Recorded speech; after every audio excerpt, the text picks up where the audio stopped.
let's have a look at operations with surds. We'll start with multiplying and dividing. Okay, so let's say I have root 3 times root 5. Now at the moment, what I really have is one lot of root 3 multiplied by one lot of root 5. So I multiply my coefficients, which at the moment are 1 and 1. So my new coefficient is going to be 1. And then I multiply whatever is underneath the surd. So 3 times 5 is 15. So I've got one lot of root 15. Okay, let's do another one. Root 6 times root 2 is going to be root 12. I should always write my surds in simplest form, and at the moment root 12 is not in simplest form. So I can rewrite root 12 as root 4 times 3 with the square factor, square root the 4, and it becomes 2 root 3. Okay, let's do one more. If I had 4 root 2 times 2 root 3, I multiply my coefficients, so 4 times 2 is 8, and then I multiply whatever is under the surd. 2 times 3 is 6. And I consider, can I simplify this any further? And I can't, because there's no square number that is a factor of 6. Let's do one more. Root 12 times 2 root 3 becomes 2 root 36, and 36 is a square number, so we can square root 36 to be 2 times 6, which is 12. The distributive law also applies to surds. So if I had root 3 bracket root 2 plus 3 root 5. So just like we've been looking at in our algebra unit, whatever's outside the bracket multiplies by all terms inside the bracket. So I can expand these brackets to be root 3 times 2 is 6 plus root 3 times 3 root 5 is 3 root 15. And then I double check, is there anything that I can simplify? And there's not, so I'm done.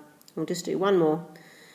Root 5 times, actually we'll make it 2 root 5 times 3 root 5 plus 4 root 6.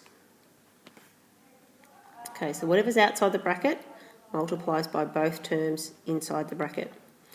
2 root 5 times 3 root 5 is 6 root 25 plus 2 root 5 times 4 root 5 is 8 root 30. And then I look to see if I can simplify.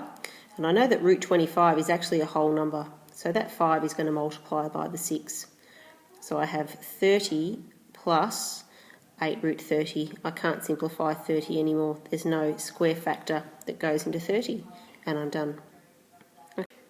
Finally, let's have a look at some that involve division.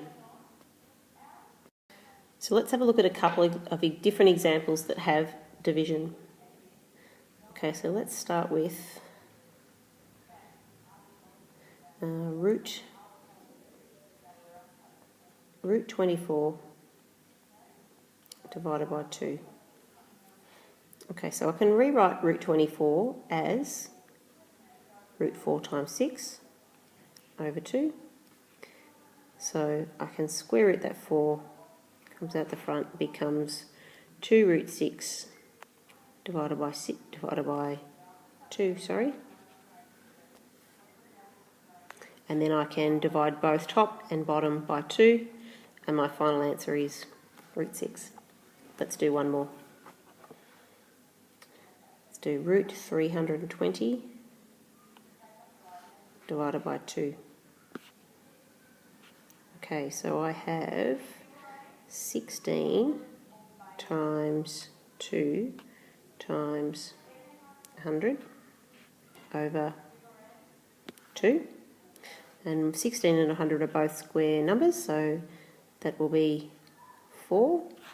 and 10, and 4 times 10 is 40, so I have 40 root 2 over 2, and then I can cancel down my coefficient with 2, and I get 20 root 2 as my final answer. Let's just see if we can minimise those and pop them out of the way for just a sec. And let's have a look at some other sorts of division. The other way you'll see division used with surds is when we have a fraction under a root sign. Now the good thing about surds is I can break that down and I can rewrite it as root 8 over root 9. And then I can simplify top and bottom separately. So root 8 I can rewrite as root 4 times 2. And root 9 I can rewrite as 3.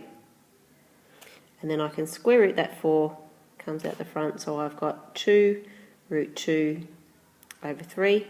And I double check to see if I can cancel the 2 and the 3, and I can't. Let's just do one more. Okay, let's do root 45 over 72. Okay, so rewriting root 45, I can write that as 9 times 5. And I can rewrite root 72 as being root 36 times 2. And then I can square root the 9, bring it out as a coefficient. So I have 3 root 5, square root the 36, bring it out as the coefficient, over 6 root 2. And then look to see if I can cancel. So there's 1 3 here, 2 3s in 6. So I end up with root 5 over 2 root 2. Now it's your turn to try some. Good luck.